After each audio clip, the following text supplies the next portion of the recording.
Today I'm going to recreate my own version of Deep Dark Cities that will be added to the game in 1.19, and I will be using a texture pack that gives me some sculk blocks. Let's go!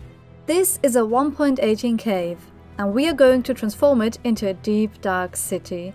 First I placed red wool that would serve as a placeholder for roads and a general layout of the city. In my mind I'd already split the cave into separate areas, so I started working on them one by one. The cave is going to be held up by giant support pillars that are made out of deep slate and sculk vines growing all over it. Since it is called a city, I built house-like structures that were once inhabited but are now abandoned and ruined. Whoever once lived there built their structures out of a lot of different deep slate variants, and they also lit up the roads using lampposts with campfires.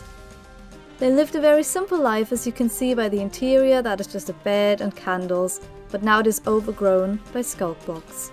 I used blast furnaces as building blocks because they reminded me of the frame block that was seen in the Deep Dark Cities of Minecraft Live.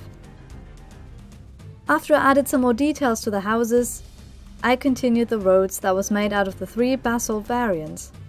I hid torches under grey carpet to keep the area bright enough for you all to see. Then I built a second row of houses.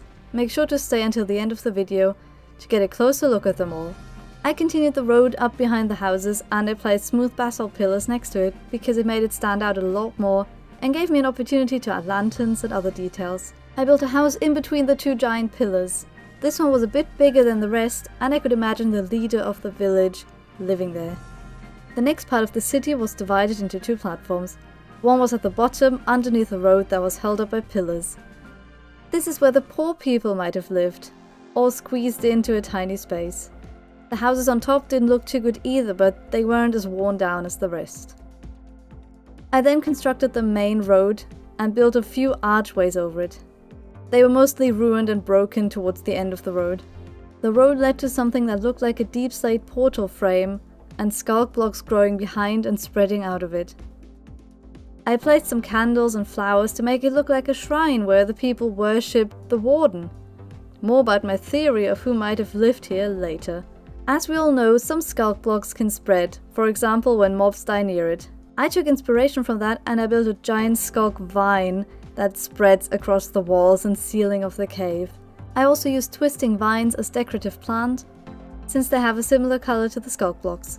Maybe those sculk blocks are the reason this place is abandoned now. I also built a little field of warped roots. Whoever lived there surely needed something to eat. But now these warped plants took over the place. After adding some finishing touches, I called the Deep Dark City done.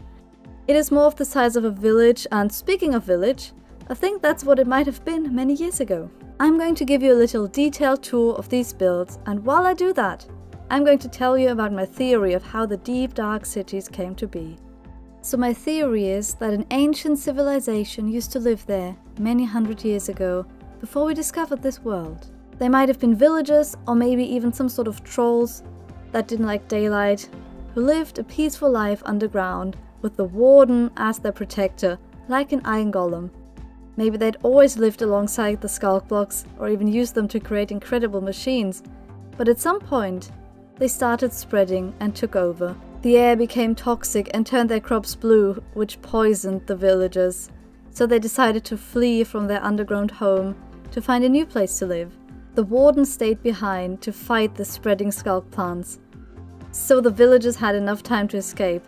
But in the process, the warden was completely transformed and covered in sculk acids.